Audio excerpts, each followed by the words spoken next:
Okay, next on the schedule we had Jim Tucker, but he couldn't be here. He's vacationing down south, but he asked us to read this for him. And unfortunately, I can't do the Newfoundland accent, but I'll read it anyways. I knew Jim for more than 25 years. I first met Jim at the RCMP detachment where he served the city in the RCMP Auxiliary. Jim was always very devoted and committed to what he did, whether it was work or play. His main passion was his wife May, of course, and then fishing. It was during our many successful fishing trips that we bonded and became good friends. Jim was always the first one in the boat if a trip offshore on the west coast of Vancouver Island was mentioned. I loved fishing and Jim loved fishing, and we always had a great respect for each other's judgment when we faced rough water or fog 30 miles offshore. We always used each other for sounding boards, but there was never any fear or doubt. I remember one trip Jim purchased a new rod and reel for halibut fishing, and he was ready to go after the big one offshore on the west coast. We first went to Jim's floating cabin in Barclay Sound, and the next morning headed offshore 30 miles to our favorite halibut ground. After fishing for half an hour, we caught 2 halibuts. A little while later, Jim called out and said that he had a big one on.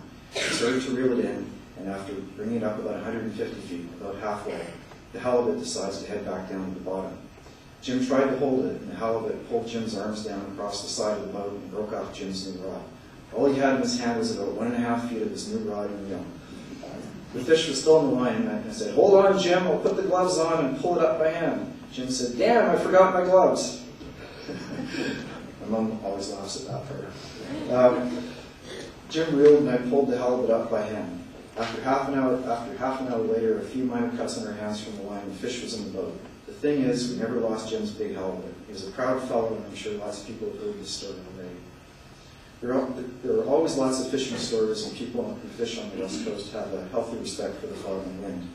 One evening about 5 years ago, Jim came over to my daughter's place in Banfield for a visit. He was staying in his cabin in this particular trip. Jim was supposed to stay for supper, but the fog was coming in, and he wanted to leave and go back to his cabin about 15 minutes away.